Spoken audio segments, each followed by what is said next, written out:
Hello guys! Tayo ngayon ay magluluto ng simpleng recipe na gulay.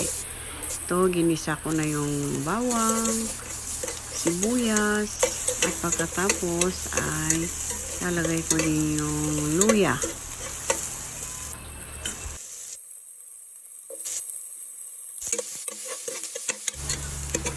At pagkatapos yan guys, inilagay ko na yung ating sitaw. At sumunod naman ay ang ating kalabasa.